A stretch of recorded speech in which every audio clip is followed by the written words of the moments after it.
Good afternoon. Now that everybody is properly fed, we will try and ensure that you don't go off to sleep. We've had a range of sessions which, as usual, have left us with lots of imponderables.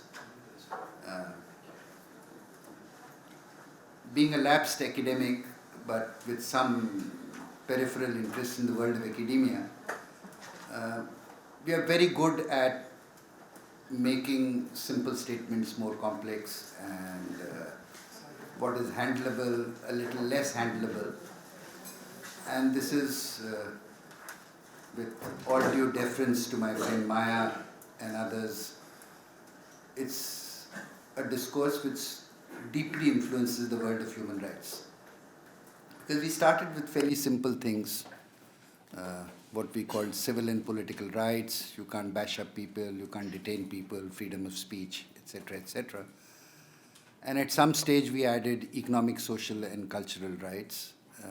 We have something that Rajiv would love to talk about, of the debate between collectivities, rights of collectivities, howsoever defined, and rights of individuals.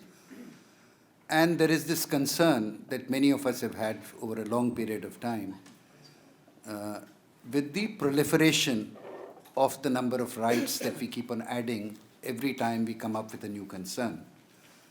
Now, my simple-minded understanding of the language of rights is that there is a problem which we seek to address. We classify it as a right, by which means somewhere or the other it must become a legally enforceable entitlement.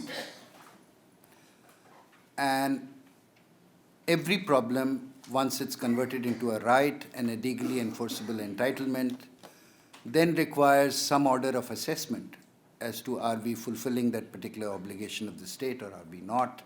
And therefore we get into the business of measurement, indicators, etc., etc. So what earlier, as we heard in the previous panels, many people talked about was a simple thing saying economic definition of poverty, which is either to do with nutrition or to do with some levels of income which might ensure that order of nutrition. We've made the game far more complex. And as we also move from MDGs to SDGs and the number of SDGs keeps on increasing, under each SDG, we have a whole range of sub-rights which need to be enforced and fulfilled, which is supposed to be all, again, something that Rajiv would love to talk about the idea of a common good. Now, everything in it at one level, every word that we use is a contested word. Rights are a contested word, individuals are contested words. Common good is a highly contested thing, just as collectivities are highly contested. Now, to be aware of the range of predicaments that pursuance of any particular policy generates is one thing. How we seek to respond and handle it is another thing. All right. I think when Stephen was talking earlier, and even in Ratin's own thing, rights which are not strongly enforced generate costs. All right. Because you've not done a range of things, therefore there are a range of dissonances in society. And that generates huge amounts of costs, which is where the economists, according to him, come in. All right. Just as the debate remains very sharp, saying you have now promised a whole range of things. You've not just promised a whole range of things, you made them legal entitlements. And for these legal entitlements, then we are looking at budgets, we are looking at allocations within budgets, we are looking at specific schemes. Are they reaching, not reaching? Are they targeting, not targeting, etc., etc.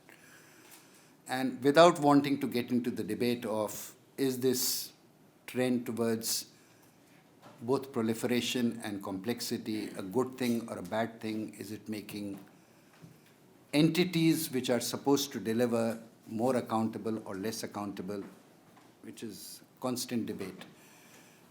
There is one problem that I would like to tag for each of you to think about.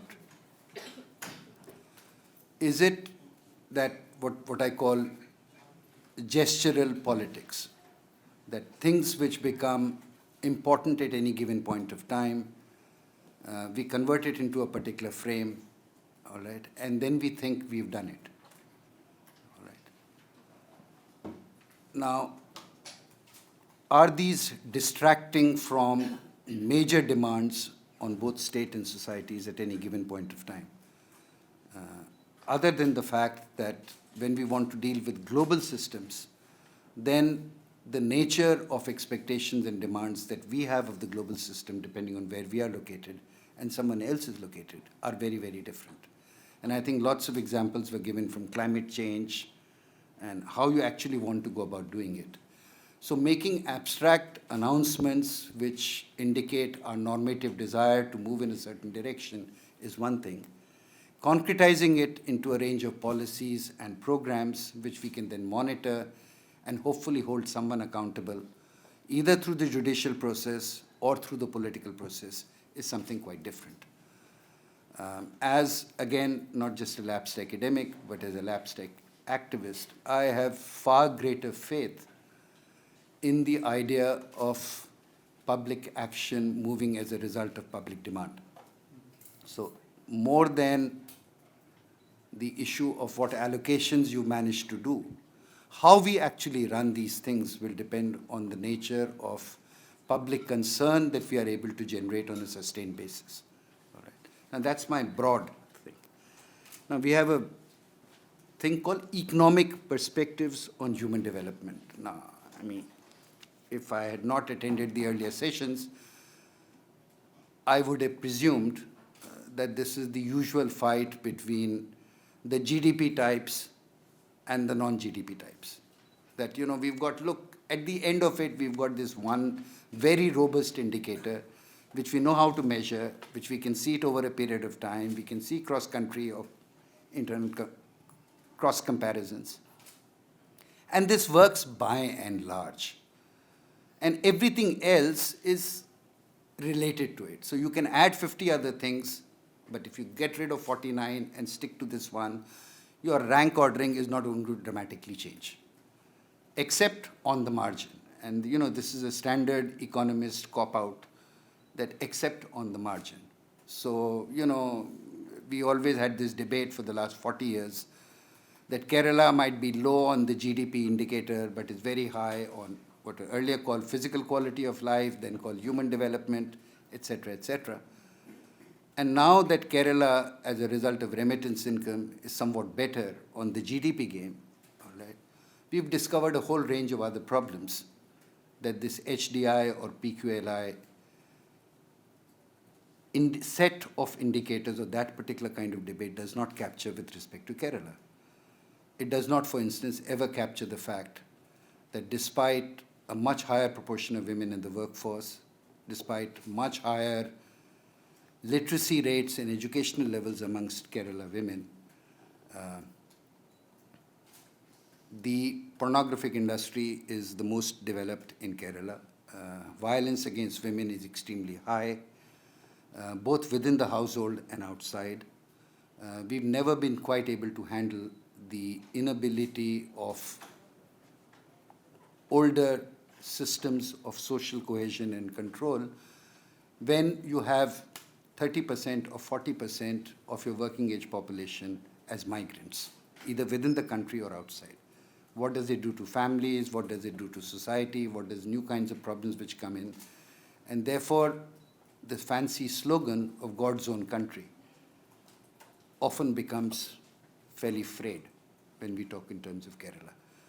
Now, are these important political and social issues that social policy and economic policy ought to address?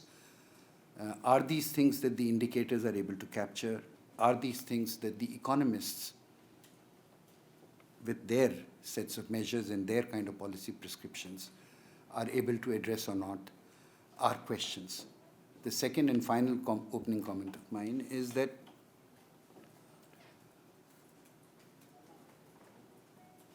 depending on the degree of detail that one wants to get into, you can get smaller and smaller cohorts of people who have problems that no general policy will be able to tackle. I mean, again, lots of references are made to right to education in the opening statement by Ratin. Now, as you have an increasing diversity of student populations with very different kinds of backgrounds, with very different kinds of expectations in the same common place, how to set up curriculum, teaching methods, agendas, school organizations so that you have meaningful education for those whom the state is seeking to provide under the Right to Education Act becomes an extremely complicated and vexed exercise. We don't quite know how much degree of diversity of both initial background conditions and expectations we can handle in any one given common frame. And therefore, no matter what your system is, there will be not just cracks and not just problems in the margin, but often much larger cohorts of people who tend to get structurally or processually left out. And that's again a kind of new problem that we are recognizing whether or not we are able to do anything about it or not. Now, I've spoken more than I ought to. We have three panelists today: Professor Syed Ehsan, Professor Rajiv Mehrotra, and Professor Deep Ray. Now, he is keen to not speak first, and therefore we will start with Rajiv. 15 minutes each. Please try to stick to time, since everybody thinks we ought to have very many more questions after that. Thanks. Let me start, or rather, before I come to the theme of the session and speak to the theme of the session, I want to take a minute to just flag my concerns on the theme of this conference. I was looking at the theme of this conference with a view to pick up some cues as to where I would like to pitch my interventions. And I ran into a bit of a difficulty. If you look at the first line of the conference title, it's Poverty, Human Rights and Development. So human rights is coming somewhere in between poverty and development. Perhaps the thinking is there is an instrumental relevance for human rights in the transition from poverty to development, perhaps. Or it could be even looking at human rights in entirety, looking at the intrinsic relevance of rights in this entire discourse. But that was fine. What was clear from this line was that, of course, this is about human rights and the primacy of human rights. But then when you go to the second line, public policy for common good, and I run into a problem with the notion of common good. I would like to argue that common good is not necessarily consistent with the notion of the principles and the notions, the notion of human rights. Human rights, unlike common good, let's spend a minute on common good. The approach to common good presupposes that there is a common identity, that we as individuals are a part of that common identity. So what is good for the common is also good for the individual. Now, this, in my view, has a little bit of a discordant note when we start looking at and unpackaging human rights. Two things stand out in my mind for human rights, and I am willing to be corrected, including by you, Chair. Two things stand out. Universalism, that there's something that is common to everybody across everywhere. And the other is individualism, which is about the right to exercise a choice to do what you want to do with your life. That is the sense of human rights in some sense. It is about dignity which respects the right of an individual to choice. So when that's one aspect of the focus of this discussion, and then you're also bringing in the idea of a common good, then I start having some problems in my conceptualization. At one level, I think we should do away with this conceptualization, and as was the want in the previous session, we should go down to the field and see what we can do to make a difference to the life of a common person. But the second thing, which is to do with the metrics, this is some of the area where I've worked in over the last few years, is how do you measure common good? Is it the good of the average? Or is it the good reflective of the majority view in a society. Again, that has some issues, in my view, about relating it to the importance of human rights. Well, having said this, I now want to move on to the theme of this session: economic perspectives on human development. Now, what could be the kinds of clearly, there is no one single economic perspective on human development. In fact, if you look at the mainstream economics and the non-mainstream or heterodox economics, you find that what characterizes mainstream economics is that it is meant to be a godless and stateless view of doing business in the society, which means it was not meant to have values. Now, the question whether mainstream economics is valueless or has necessarily got to reflect certain values implicitly or explicitly is an issue that we can set aside for the time being. The point I'm trying to make is that the mainstream economics view has limitations when it comes to looking at human development. In fact, for them, human development is coming out of the wash. That is the nature of mainstream orthodox economic thinking. So when we move from there to heterodox, which is where I want to actually dwell some time, what is it that is unique about heterodox? In fact, the way we tend to conceptualize heterodox economics is in the following manner. We are all grounded as economists in the mainstream theorizing, mainstream practice of the subject. And we like to say that if you start responding to a context more explicitly in your conceptualization, in your policy prescription, you are moving away from the orthodox line of thinking to the heterodox line of thinking.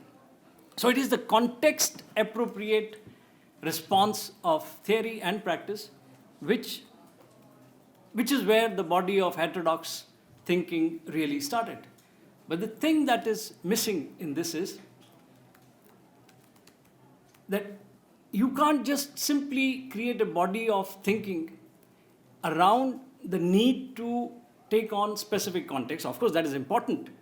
You need to reflect the needs of a specific context. But more than that, this whole thinking has to have its own value and normative basis.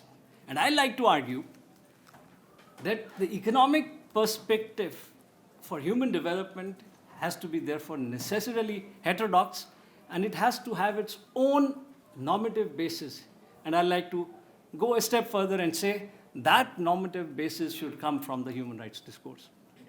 Now, is that something very natural? I like to argue that at the current juncture in our lives, I think it is quite seemingly something which is inevitable. And I say this for the following reason. First, what has globalization done? It has actually linked people like never before in the world history, the current phase of globalization. People-to-people contacts, networks across boundaries has created a situation where there is a desire for common guidance for policies in every part of the world. You wouldn't have had an Arab Spring out of the blue if the social media was not there. So the nature of globalization has facilitated something which is giving rise to a kind of desire, demand at the ground level that we need certain kinds of values to be reflected in the way development is being steered. This is one factor which makes it practically impossible now to have and insulate your own countries from these cross-border influences. So it is inevitable, in my view, that sooner or later a common value system, so to say, should guide the policy-making process for the social, economic, and political transformations in our society. The second factor that has also, I think, pushed us rapidly in this direction is the fact that our experience with working with mainstream economic policies, sometimes contextualized, and when they were contextualized, they yielded better results. But in general, our experience with mainstream economic theory and policies that come out of that, and the nature of the globalization process that has unfolded in the past decades, has led to huge changes or rise in inequalities. And I would like to talk of two kinds of inequalities: inequalities of outcome, inequalities of opportunities. We talked of GDP, inequality adjusted GDP. It is better than just GDP, but it is just looking at one kind of inequality, and that I submit is the equality about outcomes. But the world is actually in a process of, is getting churned, and it is being churned in both the developed, in the north as well as in the south. The developed, fortunately, has less of inequalities when it comes to opportunities. And how do I define opportunities? These are the services that create the capabilities, public services and other social services, which create the capability among individuals to be more productive as they enter the markets. So it's about education, it's about health, it's about financial inclusion, and so on and so forth. Now, the developed world, the inequalities in opportunities are not that bad, or they haven't deteriorated, they are more or less stable, and in some cases even improving. But obviously, the inequalities of outcome, which is income, and we were being referred to in the morning session, the studies done by Oxfam, which shows how steep is the wealth inequality. So basically, when we're talking of outcome inequalities, we are talking of income and wealth inequalities, and there is a lot of churning taking place in the developed world, just as it is also the case with the developing world. But developing world is worse off in one other respect, that there the inequalities and opportunities are not getting bridged. In fact, they are, and that they are even widening in many instances, and that is a serious area of concern. 5 minutes? Okay. Now, the point is, if that is there, clearly society has started reacting. And no wonder you have somebody we all know who is the President of America, and we have some similar person in Philippines, and we have some such similar persons elsewhere. Somebody would argue that even the person here in India is in the same mold. All this is a reflection of the social concern getting spilled over from the economic domain to social, and then to the political domain. This definitely has to be responded. And what is the way to go about? Clearly, what has been done in the past is not the way forward. We need to change. We need to change. And I argue, as I said at the beginning of these points that I was listing, that the way forward is to become a little more realistic in our policy making. We are looking at policy making not necessarily for the common good, but we are looking for policy making which supports inclusive outcomes so that no one is actually left behind. That has to be the goal of policy making, and not just merely common good. And I don't say that these won't overlap. They would overlap substantially, yet the one does not ensure that the other would happen. The third factor that necessitates a look at creating or embedding a strong normative anchorage in heterodox economic thinking is the larger process of democratization which has happened in the world over the last century. The 20th century can be remembered and be given credit for at least on one count, and that is the functioning democracies have multiplied. Of course, in each democracy there are constraints, and no single democracy can compare in terms of respect for individual freedoms with another. There are always variations. Yet, the democratization of the governance across countries has brought about a focus on empowerment of people, and it has happened. Now, that empowerment is also nudging us and encouraging us that it's time now to look at how do we craft our policies, how do we look at what our objectives should be. My last 2 points, because I don't want to exceed the time that has been given to me. So, in a nutshell, I'm saying there is something inevitable about economic policy becoming more heterodox in its approach, and that heterodoxy seeking normative anchor in something like the human rights discourse. But here, there's a word of caution. The word of caution actually emanates from the fact that we cannot be fundamentalist in our approach for the pursuit of what we have set as our agenda. I'll use better words to explain my thought. There is place for an absolute notion of human rights in such a policy discourse. But that cannot be the only way to look at influencing the current policy discourse by human rights discourse. Yes, there is space for absolute interpretation of human rights in the context of policy making for human development. And for example, you would definitely would like to protect everybody and prevent them from suffering any kind of discrimination or threat to life, liberty, etc. And so those are absolute. But then there's a whole area of social of life where perhaps an absolute notion of human rights does create some tensions in the policy-making context. And that's what one needs to tread carefully.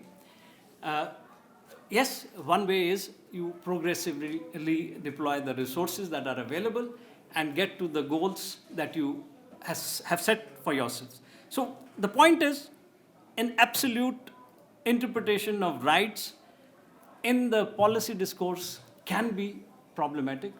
In fact, so much so that it can even derail the process which is trying to push that agenda forward. And, yeah, I'm just winding up. And the question then is, okay, if you agree this, how do we take the next step? How do we translate and bring that normative basis into policy making? And the answer is actually quite simple. We have been talking about that all through in the morning session in one or the other way. It's creating a language, a bridging language between the two discourses. And that bridging language, in my view, comes from the language of indicators, the human rights indicators. Somebody was mentioning in the, during the lunch that there's a whole lot of indicators now available, but they are not being used. Well, I think we are getting gradually there, where this bridging language between the two discourses can actually give us ways to operationalize what I am arguing is as the way forward, and that is to use a heterodox thinking firmly anchored in a set of norms to guide policies for human development. Chair, I'll stop here. Thank you for your indulgence. Thank you. Thank you, Rajiv. I just shout. It's easier. Before we get on to Professor Syed Ehsan, 2 quick points on Rajiv's, which I think he might like to think about. One is, he said that the It works. Yeah. The current processes of globalization have forced all of us to come to certain common understanding. That's one trend. The other trend is that the perceptions of globalization have led to secessions in all parts of the world, seeking to dissociate themselves from a given process of globalization. So I think that when you are trying to understand shift of norms and values, you need to do that. Even specifically in the world of human rights, please remember that though every country may have signed the Universal Declaration of Human Rights, there has been constant contestation saying our culture, our values are different, that the notion of human rights, which is sought to be universally applied, is located within a certain Western thinking. I mean, others will go further and say this is Western Christian thinking. Right. And so I'm saying from places as diverse as Malaysia at one level, to China, to many of the erstwhile socialist countries, particularly in Asia, to increasingly other third world countries. The what they are willing to buy in as global norms and what they are seeking to foreground as norms more relevant to themselves is not a settled issue by any means. In fact, it's a severely contested issue. The final thing is to do with individuals and collectivities. And I think that I indicated this to you earlier, that this, focus on the individual as the center for rights discourse, as the principal thing, is very much Western liberal political theory. Both in terms of non-Western, there is a much greater place given to collectivities, howsoever defined. It could be the family, it could be the caste in our kind of case, within Muslim theological debates, it could be the ummah, again, howsoever defined. But what I'm saying is that each of these have important both social sedimentation and a political anchorage. And therefore, when one is talking in terms of respective state governments, and we still are in the world of state governments, seeking to make policy to respond to different sets of concerns, these are live things on which both states operate and social protest and movements operate. All right? So I think that when one is seeking to define practical options for each one of us, one should be cognizant of the fact that these debates and divisions are taking place not just in abstract theoretical terms, but in actual struggles on the ground. I would now call and say it. Thank you, thank you, Chair. Very good afternoon to all. I thank Jindal University for inviting me. I'm grateful for that. My presentation is not quite complete for a number of reasons, but there's still too many slides to go through. Can the lights off in the Yeah. So the outline of the talk is the 5 sections there. I won't get to conclusion because I haven't done the policy part all that well, so that I cannot conclude, summarize it any more than already there. So I begin, that's the outline I'm going to follow. So first, of course, I ask the basic question, which answer known to everyone in the room, I think much better than probably I do, is what is human development? And I begin basically with Sen's perspective on that. I think his primary thoughts on human capabilities, or the freedoms, as he put it, as the most fundamental and most inclusive of all definitions. One can finesse that in any number of ways you want. He didn't want to, his main point in the second line there is the deprivation of basic capabilities than merely lowness of incomes. This is in the context where income is the focus of attention in all the development discussion. So basic capabilities. And actually he gave us some example, like the next paragraph, only partly like being prodded by people. Tell me what are these? He said these are examples: mortality, nutrition, etc.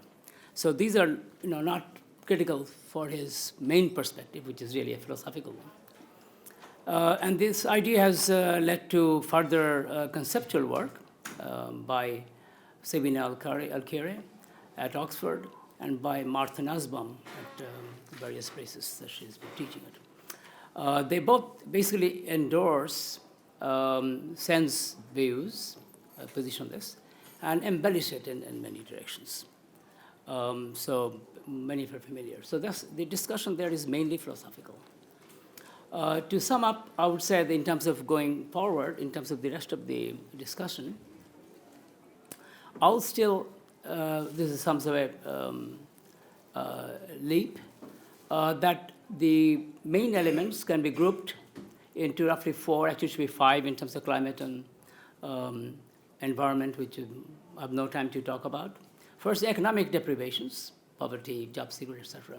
Health, nutrition is one bracket, and human capital, bracket that is including everything, including job quality. The fourth will be social cohesion, that may be defined very broadly, mainly the gender aspects, inequality of various source, and so on. And as I said, I'm leaving out climate and all that. Now, even in the discussion there, fourth one I don't talk about, even though there's some measurements, especially along gender lines, available in many developing contexts. So economic deprivation is widely talked about, and I'm sure it's been familiar to everyone in the room, including the student community. So I would not say much, but I could spend the whole time talking about that and the job that the world has done in reducing extreme poverty, especially in the last 2 decades. On the health, the main issue is one starting point there again is the WHO idea of universal health care. And that talks about actual physical access, which is an absolute concept, as well as equity in health, which is of necessity a relative concept. So there are nuanced elements there. And that camera actually blocking my view there. If I can have it removed, that'd be helpful. Yeah. Thank you. Thank you. Yeah. Another 6 inches would be even better. Thank you. All right. So, so that's the main point about health, and you can take that to be the same as the right to health. I have 10 minutes more. Yeah. Yeah. Thank you. There are a bit of data on that, and I have put together to give you a picture of what's going on. This is a picture of the countries in South Asia I wanted to include, but mostly are not very easily available. So I have Bangladesh, India, and Sri Lanka. And I put Canada, which is the country where I live, as a reference point because it has one of the better health systems in the world. Key number is the total spending on health, the first of the 3 big columns on the right. And look at the spending on health in Bangladesh, which has done remarkably well, has actually faltered of late. It has gone down systematically since about 2010 or so. It's now 2.8% GDP, while India, which has moved ahead with about 4.7. Sri Lanka, for some reason, has again slowed down. But the government share has not. So that's a broad picture. How much is spent on health by everybody? The state share, roughly speaking, is about 1%. Actually, India is now edging up to 2% of GDP. Bangladesh is below 1%, falling. And Sri Lanka is 1.5 or something of that type. No, more is there. Pardon me? India is never edging towards that. It's, I think, 1.89 the last WHO rate. Anyway, these are minor details. The government share, you see the next bunch of columns there. The most recent 14, well, they have the numbers there. The total spending, the 30%, roughly speaking, is Bangladesh and India. Like in Bangladesh, it used to be much higher, 37 some years ago. Right now, fallen to 28. India's edged up from 26 to 30. They're 30% of this 4, so that's, you get the number. But that's 2014, and so on. Now, the outlier is Sri Lanka. It has the highest public spending, more than half, and it's going up. Even though the total purse has fallen, I think the people have, one would presume, I don't know the exact details, the private share has fallen. That's where the government share has gone up to 2% of GDP. And so even the total spending is less, but the government spending ever more, 1.6, 1.8, 1.1. So to sum up, Sri Lanka seems to be more or less on the right track. The rest are not. India's sort of slowly getting there. Canadian numbers we can come back. Now, I know I cannot really spend too much time on this, but oh, really? Oh, my God. So what I was going to say that the key issue there is the access issue, is the out-of-pocket payments. At the point of service delivery, what do you do? Now, you could come up with some similar tables for human capital. I didn't have the time to do it. Can be done. I have some remarks on that, but I'll come to that later. The out-of-pocket payments, this is of the total spending, The private spending at the point of service delivery is in the high 60s for Bangladesh and India, or India's low 60s. It has come down. Sri Lanka is, again, well below 50. In the Canadian number is 13.6.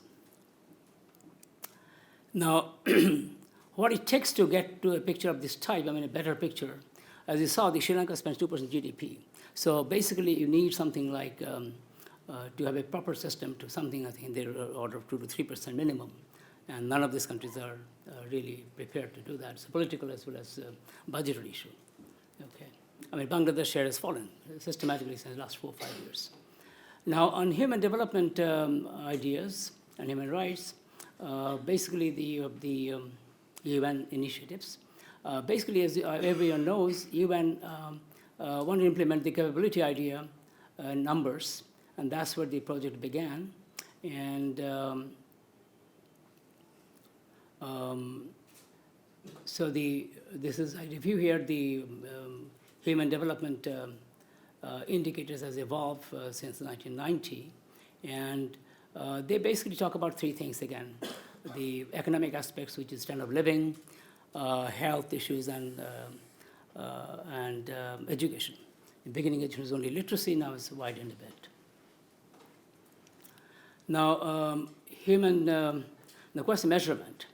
So the measurements we have are the well-known human development indicator, human poverty indicator, multidimensional poverty, which is fairly detailed, has a lot of weaknesses, as people know. The main issue is all these components are interlinked. So if you want to improve education, you need to have interlinkage with the economic aspects, right? Economic aspects also interact with health. So that is, you cannot talk about separate components and target policies separately. They're so interlinked, and these are not always well identified in terms of measurement as to contribution of this and that, of some intervention on a particular outcome. Data is formidable, comparable data for many countries. Some MPI data as to where they are. The MDGs and SDGs can be similarly grouped under my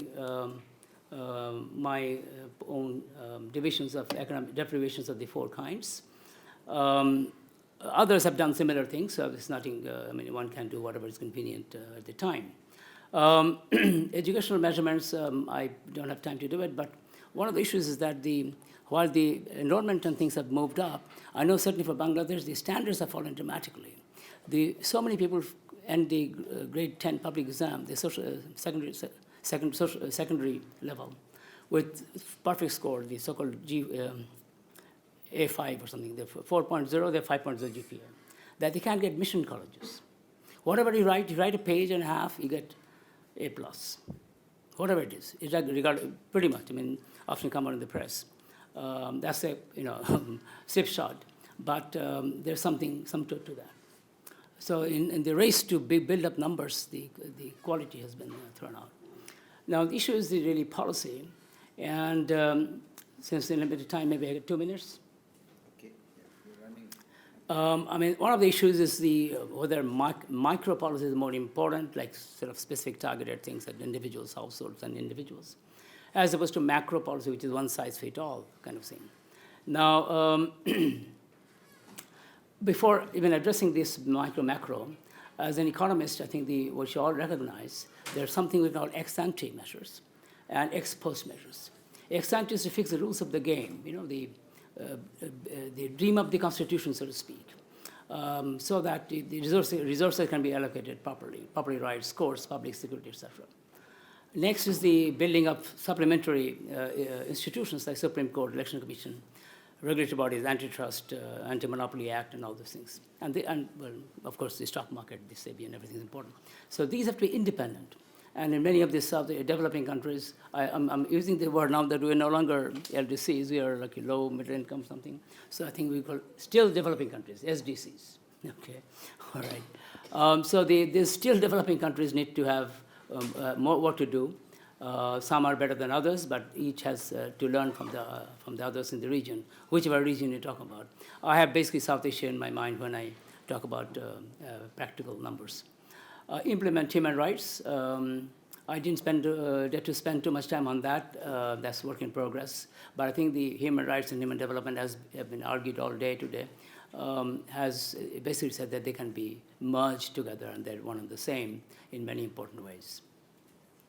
Of course, human rights ideas are extremely broad, and they are, some of them have nothing to do with the so-called development agenda as such. But anyway, I will not make any more of the coming marks. There are more experts I need to learn on this here. Okay, so these ex-ante things are the leveling the playing field.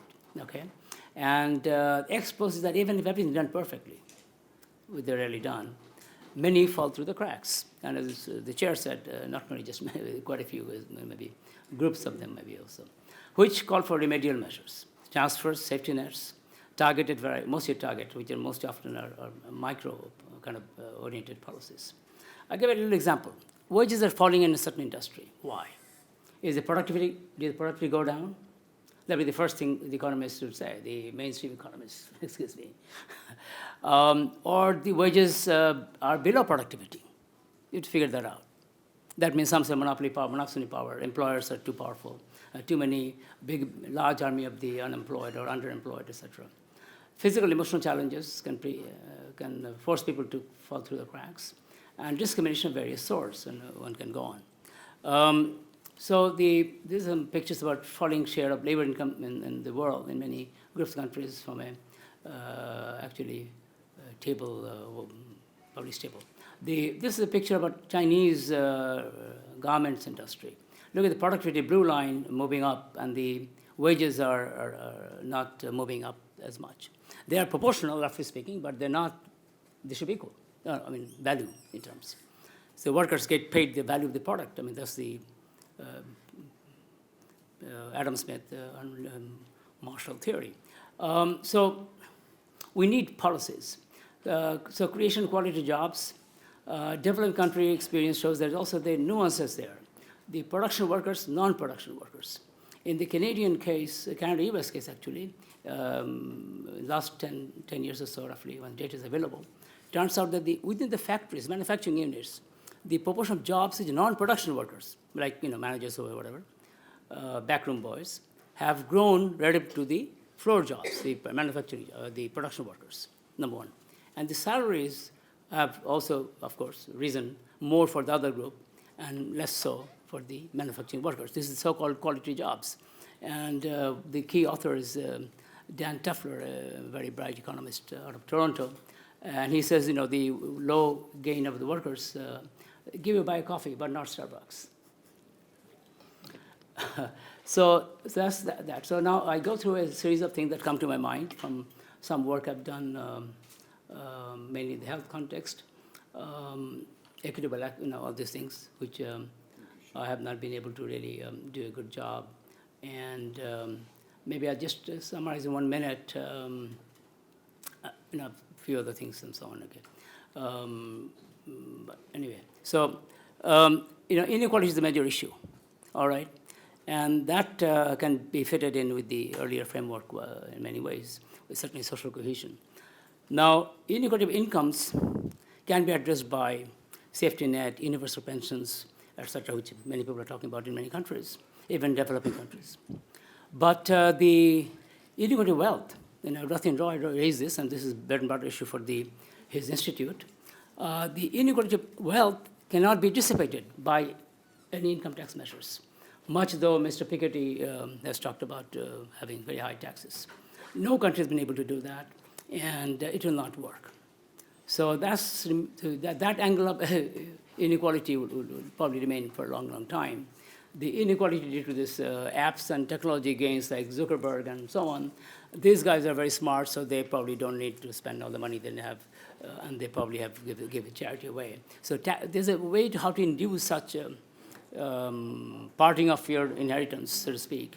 Some innovative ideas there. On educational thing, I would simply say the health insurance, the India as the RSBY, etc., really doesn't work.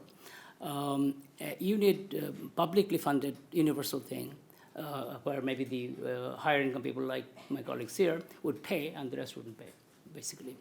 And Thailand has done that, basically, among the sort of middle income countries. newest one. China has something in between. On the educational front, I would say the Japanese model, I think, should be examined.